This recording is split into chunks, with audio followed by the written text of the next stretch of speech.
Hello and welcome back to another day in the arena. It's me, it's CGB, and some days you just can't make a good combo stop. So I played a Scapeshift deck earlier.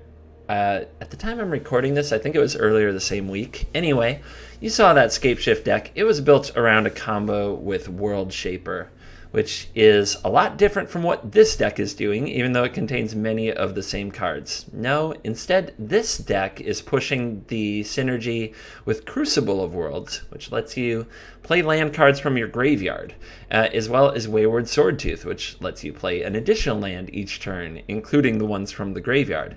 And then we use that with Scapeshift to basically play our lands and get a whole bunch more enters the battlefield land triggers.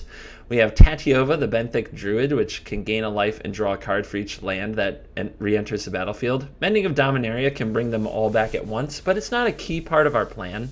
Reshuffling the graveyard is sometimes necessary.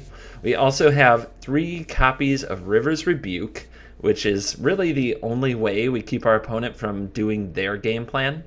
Then Dryad Greenseeker is kind of like draw an additional card. We'll get to why in just a minute. And Growth Spiral to ramp out our cards. Once we have a whole bunch of mana, Hydroid Crassus can gain a ton of life and restock our hand, and a Sylvan Awakening can swing for the lethal. Now, those are the cards in the deck that are not lands. The real stars of the show are the lands themselves. And one reason is this. Let's flip the layout and click the stats.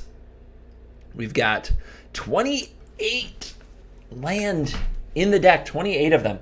If you want to see the opposite of the 13 land deck, one of the fun experiments we'll do is see how many times we miss a land drop running 28 lands in the deck, for those of you who really get into that kind of thing. And then over here, let's see. So let's go into the lands that we have.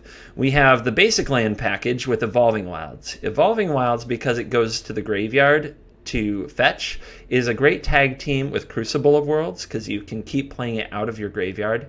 And it's a great combo with Tatiova, Benthic Druid, because every time when the Evolving Wilds enters the battlefield, it triggers the Druid. You gain a life and you draw a card. Then you sacrifice it. You gain a life, you draw another card when you fetch a basic land. So we need a good number of basic lands, and the Evolving Wilds. We also have a Field of Ruin, which has a similar effect, but can also blow up lands from the opponent's side of the battlefield. The more, like, the 3-color decks that are out there, sometimes they don't run enough basics, and Field of Ruin can ruin them. We have a Reliquary Tower, but CGB, you hate this card. I totally hate this card, but I think this is a deck where it is called for, because if we do pull a Scapeshift combo with Tatiova on the battlefield and draw something like 10 cards, discarding them is obnoxious, and it's a very low cost when you have 28 lands in your deck to have a land like Reliquary Tower, because your colored sources are mostly taken care of and you want a little bit of utility. Then we have 4 Zephyrian Voids. These re-entering the battlefield let you scry to put your combo together. When you bring them back from the graveyard after sacrificing them to a Scapeshift, they scry again. So getting those extra scries to try to put the right cards in the right places is a big deal. It also works insanely with Dryad Greenseeker to make sure there's a land on top so that you can try to draw that land. Also working with the Dryad Greenseeker is Evolving Wilds. If you have something on top you don't wish to draw, like your second Crucible of Worlds, for example, or Mending of Dominaria with no creatures in the graveyard yet, or Sylvan Awakening when you only have 4 lands on the battlefield, you can look with your Dryad Greenseeker, then shuffle with Evolving Wilds so you get a different draw. Another thing is you can make sure there's a land on top of your deck if, say, you don't have a land in your hand for Growth Spiral to put into play, and you already played your land for the turn, but you still want the ramp benefit. It's kind of weird. The final thing in the deck are the 4 Simic Guild Gates and 4 Plazas of Harmony. I kept on thinking, wouldn't it be great if I could cast Scapeshift and gain some life so I don't die when I untap? And then I found it. Plaza of Harmony enters the battlefield, and if you control 2 or more gates, you gain 3 life. Okay, So what we need to do is, when we Scapeshift, go get at least 2 Simic Guild Gates and then as many Plaza of Harmonies as we can, and we gain a whole bunch of life when they re-enter the battlefield to buy us more time. It's actually turned out to be a pretty huge part of the combo. So that's the deck, ta-da! And I've been having a lot of fun with it. I'm going to play it in regular unranked play, best of 1. I'm not going to play this in a constructed event, and I'm not going to play it on the ladder, and I would not suggest that you do those things either. It does not beat mono blue. It does not beat mono red. I am very aware of this. It is, if you feel a need to point this out in comments, I get it, but let's use this for what it is for. It is a very, very fun deck. So let's go try to play it in a fun, casual mode. This opening hand is slow. If we draw a Swordtooth, it's pretty good. We do have the combo, as well as Evolving Wilds Crucible, so I'll keep it. We might get run over. I am willing to accept that this could happen. We'll want to make sure to fetch another green right away, as we might want to cast the Scapeshift super early. Even a Scapeshift for 4 can gain 6 life by grabbing 2 Plaza of Harmonies and 2 Simic Guild Gates. So, cracking Evolving Wilds on your opponent's end step. This is a tactic that has been used for a long time and sometimes can cost you. So be careful how you hit buttons. Fun indeed. So, the opponent there was hit pass turn, and we hit that, and then we totally skipped the Evolving Wild, so I was explaining why you might want to wait. The opponent did it again. This time we'll sacrifice the Evolving Wilds. But the reason people do it is to conceal information. I honestly don't endorse doing it too often. In fact, I honestly don't do the Evolving Wilds on end step thing often. I think it's a waste of time, especially in casual arena. I just wanted to point it out here for the video, that it works, and I'm actually kind of glad the opponent semi-punished me for it. Alright, so we could cast the Crucible, or we could get a Guild Gate down. I think I like getting the Guild Gate down to make a future Scapeshift better. We already have the land in our graveyard, and I don't want to expose the Crucible. It might get, I don't know. Not many things just straight up kill artifacts right now, but it still feels weird to expose the Crucible. Radiant Destiny for Vampire as the first play of the game. Funky. So now we want to try to set up like our Scapeshift Tatiova shenanigans. Let's send out our Crucible of Worlds. Let's bring back our Evolving Wilds. And let's go get a blue source. And what this does is basically let us build up lands in our hand while fetching lands out of our deck over and over. The lands in hand can be played later with cards like Growth Spiral. Okay, here comes Forerunner of the Legion getting a Lendra. I'll also warn you, I don't think the matchmaker knows what to do with this deck. I do get a lot of matchups against precons and kind of newer collection decks. Honestly, it does let me combo more. I'm not mad about it. To be honest, I feel a little bad, but I also get beat by these decks a good amount because this is a very janky combo deck, so I can't sit around feeling too bad. I'm going to go for Tatiova.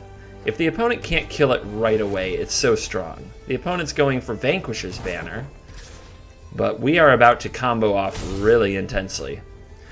Now I have the Reliquary Tower in my hand. It's not on the battlefield, so if I put it down now and draw too many cards, I'll have to discard, so I want to play this afterwards. It gives me one last draw from Tatiova. I think that's okay.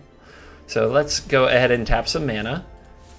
I'm going to float an extra mana, but I don't know what I'll use it for, but since we're drawing a bunch of cards, maybe I can play a Dryad Greenseeker. In fact, Dryad Greenseeker is the card I want to play.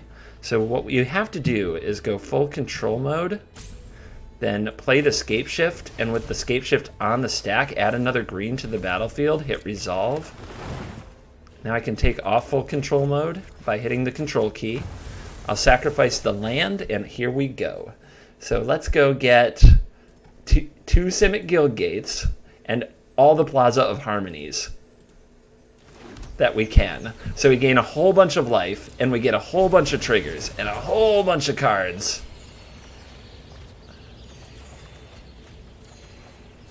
And we did draw a Dryad Greenseeker. Here's the Reliquary Tower. We still have the green mana floating from earlier.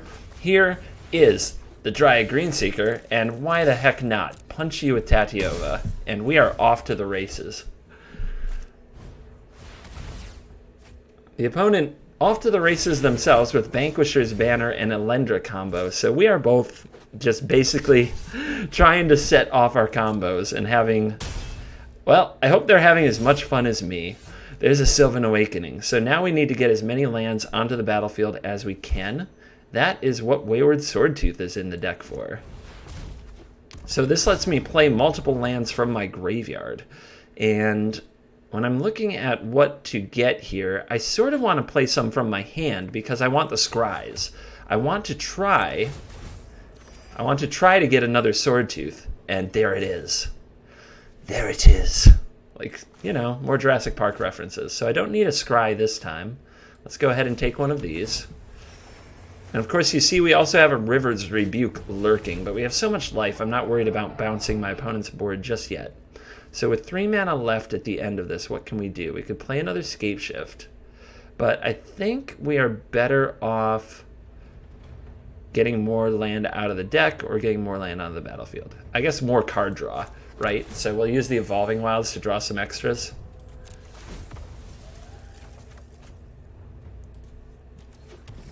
I'm going to warn you, it's a tricky-ish deck to play if you want 2x speed because you find yourself to be an advanced user of this deck, which would kind of blow my mind.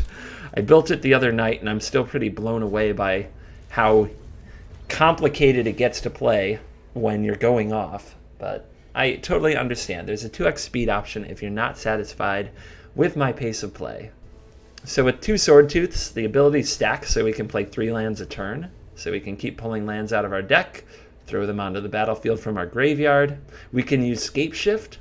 We can sacrifice the Plazas of Harmony and bring them back, which is kind of a nutty thing to do as well. I'll probably show that interaction next turn. It might have even been the interaction we should have done this turn. Our opponent in the tank or possibly went to get a snack because my turns take forever. Like I said, I understand. Some decks take longer to play than others. Nexus got banned. Can't we just all get along? Alright, there's a Forerunner of the Legion. Getting a little bigger. Squire's Devotion coming down. Opponent going to show us that they can gain a whole bunch of life. Making vampires. Making giant things. I'm not blocking. I'll take the hits. The opponent might gain 1,000,000 life, which might make it really hard for us to combo. Let's see if we get a land. We do. Another land in our hand. You know now why we have 28 land in the deck. Let's go straight for the Scapeshift plan. Blue, green, blue. So what do I want to sacrifice? The Void and the Plazas for sure. I guess the other 2 basic lands are fine. I should do the math and make sure I have enough land. I'm kind of nervous about that. In fact, I'm just going to keep my sacrifices small, just in case I don't want to deck myself or sacrifice anything I don't need here. So I'll just sacrifice those. And what we'll go into the deck and get is the last Plaza of Harmony, the other Zephyr and Void, and we'll get some of these tap lands out of the way, and the Evolving Wilds, because they can fetch the basics that stay in the deck. You can also stack your scry triggers to the top to draw the card after the scry, which is also pretty advisable. I am a bit limited here in how much I can do per turn by my timer, so I have to play kind of fast. But here's another Swordtooth, and here come the Plazas. So much life, so many triggers. So much life, so many triggers.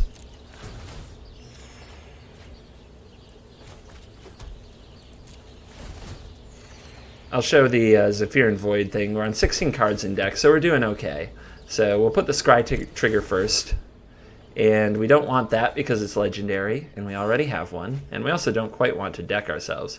Now I'll River's Rebuke the opponent, returning all their permanents to their hand. So those of you who didn't think the 3 Rivers Rebukes were enough interaction, maybe now you see how we get to that point.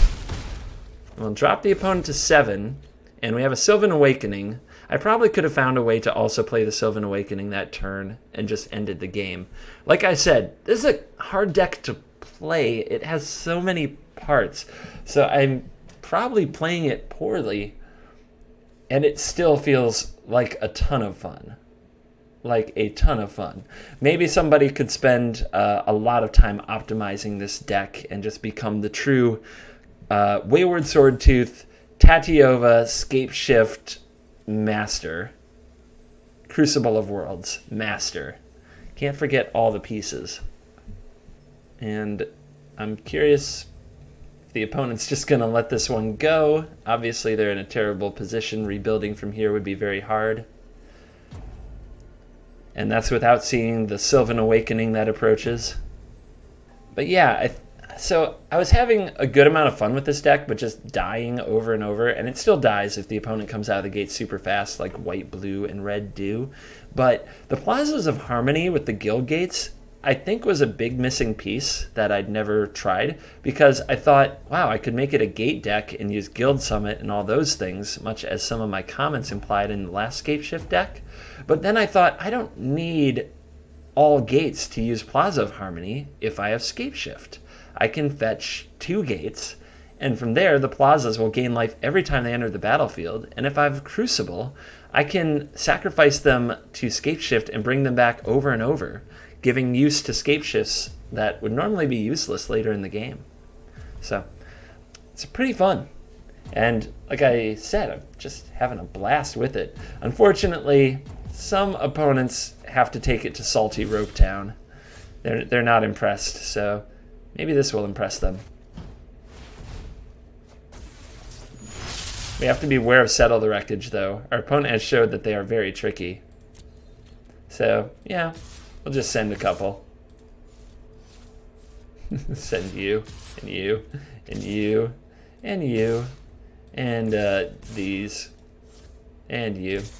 Just a little of this, a little of that. I don't think the opponent even gets a priority trigger for their settle because they roped out, but you never know. I'm pretty sure they just left. They abandoned ship. I'm going to keep this hand. It does a lot of what I'm looking for. So somewhere out there, there's probably a human who is giving me a hard time and judging me harshly for playing against newer players and beating them when I have much more experience and a much better collection, objectively speaking. So I'm going to tell you that I don't feel bad. I don't feel bad because I am playing a deck that I built myself. It's not a deck that I stole off the internet. It is janky and ridiculous. It's not competitive. It doesn't beat any of the top tier decks in the format. So the other option is just to always lose and play games that are completely uninteresting. And I'm making entertainment for all of you that hopefully you find fun. And sharing that with the world is a big part of why I'm doing what I'm doing. So if that means I have to go through some new collections, and I know it can be particularly infuriating when the deck takes a very long time to work, I'm still going to be okay with that. I'm not going to beat myself up for it. If some of you don't appreciate that, keep in mind that I play in constructed events. I've been Mythic every season so far. I might not this season because I don't care very much right now, but I've been Mythic every season. I've competed everywhere from my local game store to the Pro Tour. I've done all that stuff. I don't feel I have to apologize for where and how I play Magic, as long as I can make it make sense to me, and it does make sense to me. If I were net decking like mono red and smashing it over and over, I would probably feel like I'm a jerk. So we're going to flash out this Evolving Wilds. I'm going to see this Tatiova Benthic Druid, and I'm going to keep it. So I'm not going to sacrifice my Evolving Wilds. I'm using this Green Seeker as kind of a way to scry and look at the top card of my deck. It does take away from me being able to play the Benthic Druid this turn, but I'm not sure I wanted to do that anyway. Let's get another Dryad Green Seeker on the battlefield. Let's get our Guild Gate on the battlefield so our Plaza gains life next turn. Let's pass the turn. So keeping this Evolving Wilds around for a shuffle, if I reveal, say, another Scapeshift or another Tatiova, can be really handy to make your draws better. Alright, Sunhome Stalwart getting busy. We could double block the Stalwart and hope to kill it. If the opponent has any kind of a pump effect, that would mess with us. I think, well, if I'm going to block with one, I may as well block with both. So let's see what our opponent has. Dryad Greenseeker is kind of like 2 mana 1/3 tap to draw a card a lot of time in this deck. So that's why I like it so much. But you don't need more than one. So our opponent with an Integrity is going to kill one Greenseeker. So let's use this first. And we see the Plaza of Harmony. I will definitely take that action. That's pretty awesome.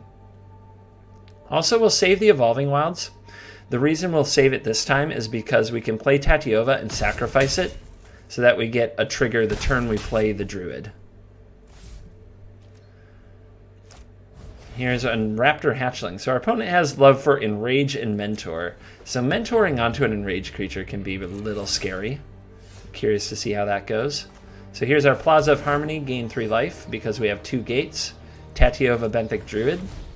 And before my opponent can untap and, say, Lightning Strike the Tatiova in response to the Evolving Wilds, I'll sacrifice the Evolving Wilds. I'm not going to look first with my Greenseeker because I plan to do that no matter what. And unfortunately we drew another Tatiova, but who knows, maybe this one will die. We're still looking for Crucible and Wayward Swordtooth to really get the deck humming. Obviously, Tatiova Scapeshift can do an incredible amount of work on its own. So, we'll see how this goes. Here comes the Death Spitter. And if that's all that's attacking, I am not blocking.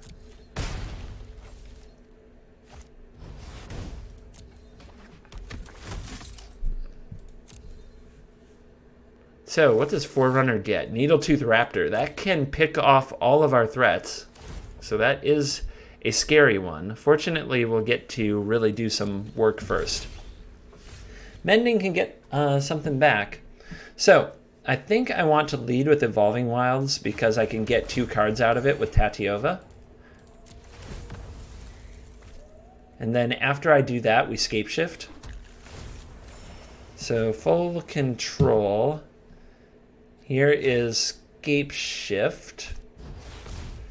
And then we want to add a green and a blue. I can turn off full control now. Hit resolve. 2, 3, 4, 5, 6, 7. We want 2 gates, the rest of the plazas.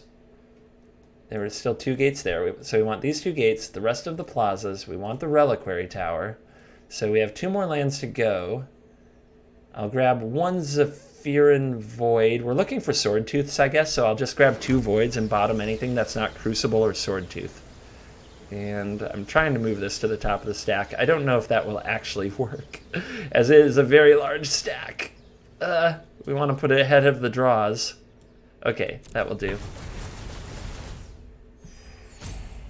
Okay, there's a land on top. Let's put that on the bottom. We could also activate the, if we had full control on, you can activate the Dryad Greenseeker in there before you scry it. But that's what I would call overkill. Here we go. So I could play the other Greenseeker. I'm going to play Growth Spiral instead with my floating mana because it draws a card here.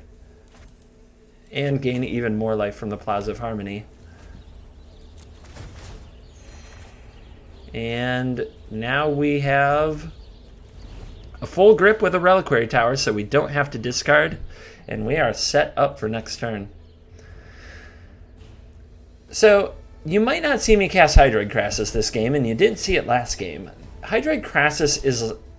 It seems like it can be a win con. It can be, but not very often in this deck because the deck just goes off so hard. But Hydroid Krasis is kind of a bridge card when the opponent does kill your threats. Removes your Crucible, kills your Swordtooth. You want to play something like Krasis that just makes a big threat and draws some cards. And lets you start kind of rebuilding the combo. If we never have to use the Krasis, that's fine. I will not be depressed. So we're going to put a block here. And we're going to take this damage. I have a bad feeling the Needletooth will come down comboing with the Forerunner to kill Tatyova. Fortunately, we have more where that came from, as well as more exciting stuff going on. Oh, I forgot to activate my Greenseeker to try to draw land. See? Still playing the deck badly. Still playing it badly. And our opponent is doing it. Like, look at him go. So do we have to rebuke this turn? I don't know. We're dealing with the combo, so to speak, so anything we put out there might die. I guess I'm best off playing Swordtooth, getting some more land on the battlefield, casting the River's Rebuke, and being sort of set up for next turn, so that I get my Swordtooth on the battlefield, because if I just cast it and don't rebuke, the Needletooth Raptor combined with the Forerunner of the Empire will kill it. And we do need to keep some Swordtooths on the field. Kinjali's Caller is the draw. Forerunner is going to go finding more dinos. I wonder if our opponent can set up a Polyraptor combo before we can go for our combos. Although next turn, I think, is a Tatyova Crucible. And then there's 2 more mana, so it could be a Scapeshift. Pretty crazy. What are we on? 23 cards left? Another Rebuke. Ooh, that's vicious. Okay. So we play this. Start just building up the land. Let's scry. Let's rebuke you again. And I guess I'll play out the Greenseeker. And let's crash. So the Scapeshift Tatyova combo is totally available again. I just don't know that I need it. But we probably need to draw some amount of cards. 1, 2, 3, 4, 5, 6, 7, 8, 9, 10, 11, 12, 13, 14, 15, 16, 17, 18, 19 lands. So there's still 9 lands in the deck that I could go fetch. 8 lands in the deck that I could go fetch. So let's play Tatyova. Let's put on full control mode. Let's play Scapeshift. And let's sacrifice you and you and you. So then we hit resolve and we want to pick 8. So 1, 2, 3, 4, 5, 6, 7. All the lands with the enter the battlefield abilities. There's 8. And submit. And if I did my math right, there should be exactly 8 lands left to get. Done.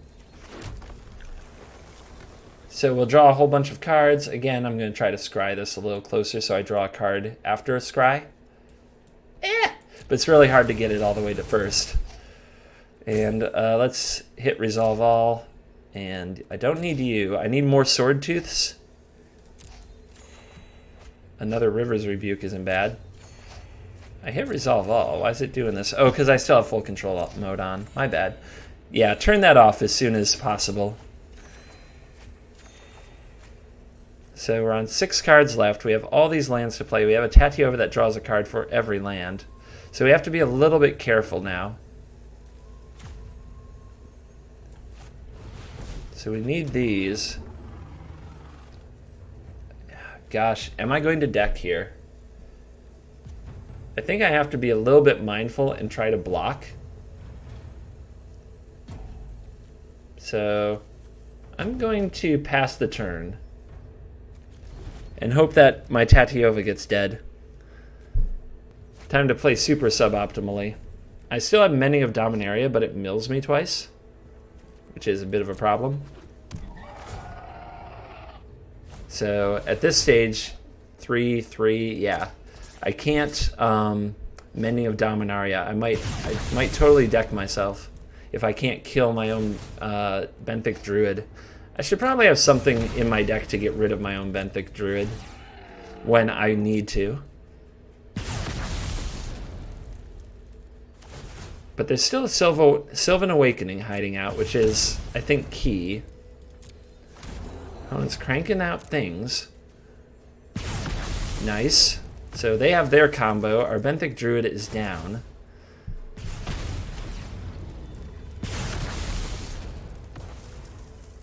And they're showing off all their skills with the Raptor Hatchling Forerunner indestructibility. So, yeah, that's going to make a lot of dinos. So how long is this going to go on? Infinite? The opponent with the Make a Stand, Forerunner of the Empire, Raptor Hatchling combo.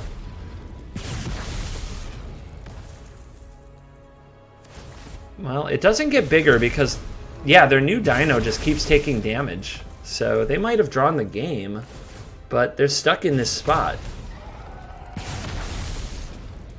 So, is the game over?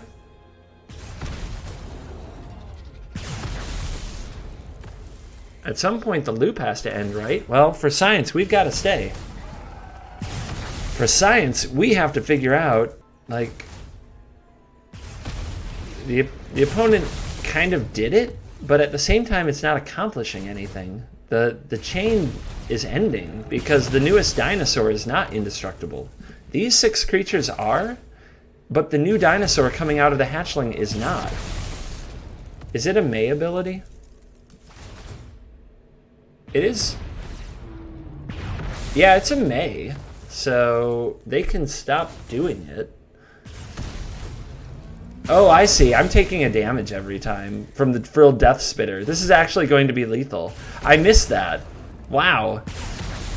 Nice. I think I'll give it a nice.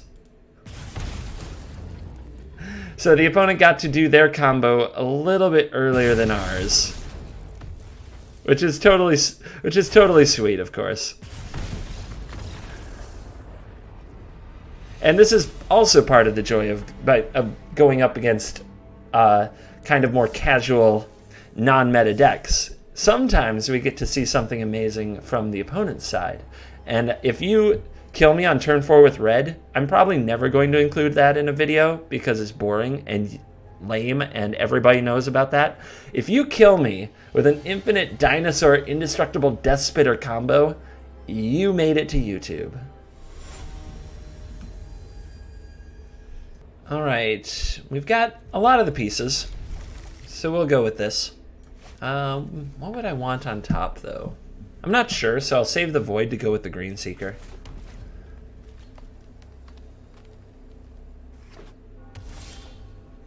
Ooh, a Gilgate. It's tempting to get this Plaza going, but I think we just play it out here. We've shown that we can gain a lot of life from our Plaza and Gilgates later in the game too. And this way we can go next turn, Void, see if we can get a land on top of our deck. And it's a Crassus. Do I need that? I don't have any way right now to take advantage of these, but I will have 5 mana next turn with nothing to do with it. This isn't bad, but it doesn't get me a card from my Green Seeker. So let's do this. Let's bottom you. Let's play the Swordtooth. Let's scry again. There's a land, and now we can draw that with the Green Seeker. And now we have 2 lands to play next turn. Keep the deck moving forward. Mortify my Swordtooth. Well, that's upsetting. This is where I do want to draw, like Hydroid Crassus. Alright, I don't have a way to scry. I may as well have a look right now then, and I'll take that action. This means I can go ahead and play my gates, and we'll get the Crucible down. Animation. So sweet. Basilica Bellhaunt, huh? Well, that's awesome. I will discard this and play it from the graveyard. Ooh, Scapeshift. So, let's play... I'm going to tap the Green Seeker first. Let's see what we see. Okay, end search. I don't want to shuffle this turn. I want to draw that card. And I want as much mana as possible for next turn, so I'll play you. And I'll play this in case of an Ixalan's Binding, which our opponent might have. Chupacabra, my Green Seeker, yep.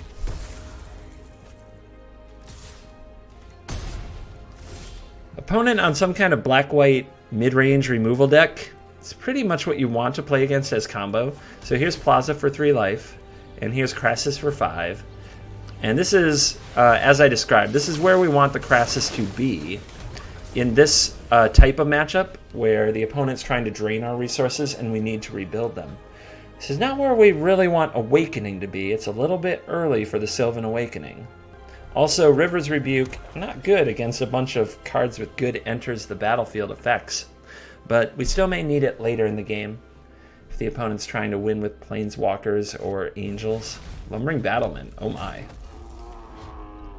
Enters the battlefield, exile any number of other non-token creatures. It gets +2/+2 for each card exiled. When it leaves the battlefield, they come back. Well, that makes River's Rebuke very bad. We're going to need to gain a lot of life. Fortunately, I have some of the tools for this. So, the first thing is I get to play lands from my graveyard. So let's... I guess I can just begin the Plaza Harmony string next turn. Let's play the Void. And yeah, that doesn't matter. So I'll Scapeshift this turn now that I've seen that. Full control. Do I have anything else to do with my land, though? I'm not going to draw any cards from this, so I guess not. I don't need to full control. That animation is beautiful, but it gets in the way. Alright, all that. Leave the basics as much as we can. Let's grab the Void, the Field. Let's grab these two. Let's grab these two. Let's grab the Reliquary Tower just in case. Do I grab another Evolving Wilds? No. We'll grab a basic instead. And triggers, life, and scry to the bottom. And I don't think I have a Crassus in my graveyard. And I don't know if I get a Crassus back anyway. Let's go ahead and swing in. Let's try to pressure our opponent and focus on our life gain to help us survive against the lumbering one. I think Crassus is going to die anyway, is my guess for this turn cycle. Somebody with Mortify and Chupacabra and Lumbering Battlement to blink Chupacabras is definitely going to come up with a way to kill my Crassus. So getting to block with it sounds a little silly. And maybe, just maybe, we can draw some Swordtooths and get in range of a Sylvan Awakening. Well, there's the portal, which lets the opponent bounce this and do the abilities again. Which is, I'm sure, the point of their deck. Exile target creature you control, return to the battlefield under owner's control, it gains first strike. So, discard the land because we can play lands from our graveyard. And I need a good top deck. That is not what I'm looking for. I only get one land to play. Maybe an Archer of Orozco would make some sense for these situations. I just haven't had them come up too often. Well, I don't think the field is going to do anything. The Plaza can get me the life, but I'm not under that much pressure, so let's scry. Scry for Crassus. Or Mending of Dominaria. Alright, let's go.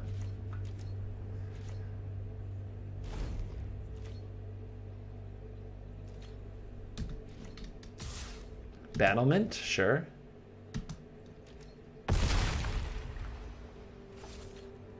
Ouch. My turn?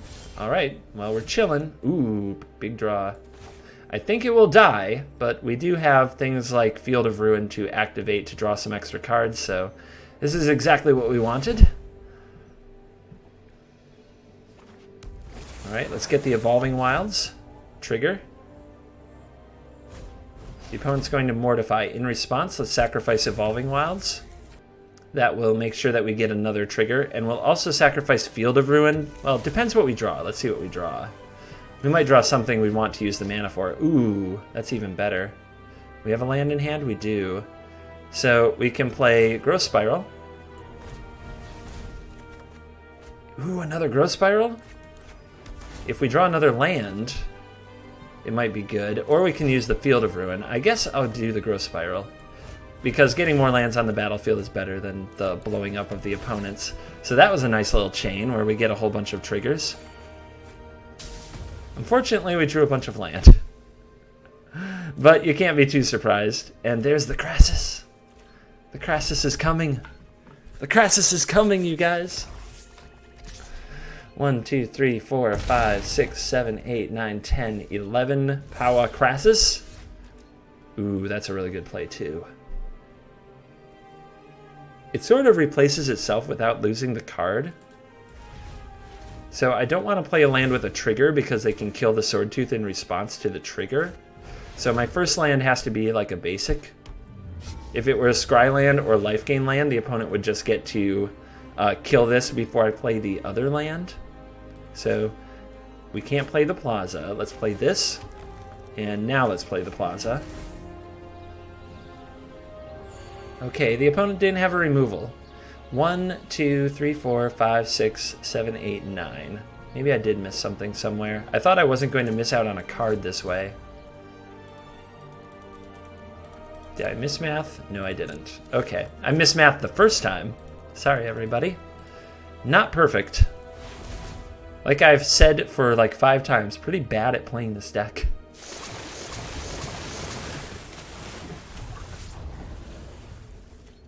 But I promise you, I haven't been in a dojo training on this thing. I just played it. I played it a few times last night, had a good time, and decided this would be a really fun deck to share with the YouTube community. Maybe with more training, I could do better. All right. So that's gone. And they go under the battlement again. And the dance continues. All right, no blocks. 24 life. How many lands is that? 15? 16 if you count the battlement itself, and that the opponent couldn't do anything, which I think is silly when they have that much mana. It's probably very likely they can do something. Let's go for another Swordtooth. Keep the lands coming. So what I'm going to do is take a scry land. The opponent didn't kill at instant speed last time, so this time I'm going to go for getting the most value out of the lands I play. Another scry land, please. Mending. Mending gets back Tatiova, which can be pretty good. Let's do it. So, Growth Spiral.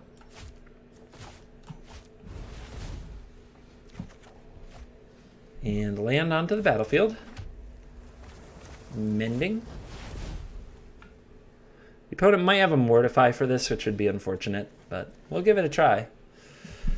I'm kind of waiting for my opponent to commit to something so I can blow them out with some other cards. And here's... let's get another Swordtooth instead, right? We're at 7. That's pretty risky. Like, we're kind of making sure that we block, but I guess that's what we have to do. Because we could draw a bunch more cards, but then we might just deck ourselves, right? Plazas. And let's play another untap land, please. And we'll crash this for 4. So we have a whole bunch of creatures on the battlefield. Something will hopefully be able to live long enough to block. And then if our opponent like commits a whole bunch of plays here, Sylvan Awakening might be able to counter swing for the lethals. Unbreakable Formation. Okay. Meh.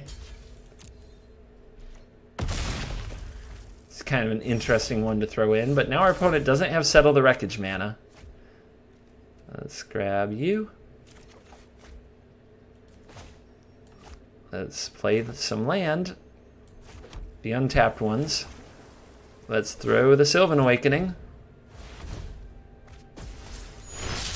Let's turn them sideways. What do you got? What have you got? We got enough attackers to lag my computer is what we got. Boom.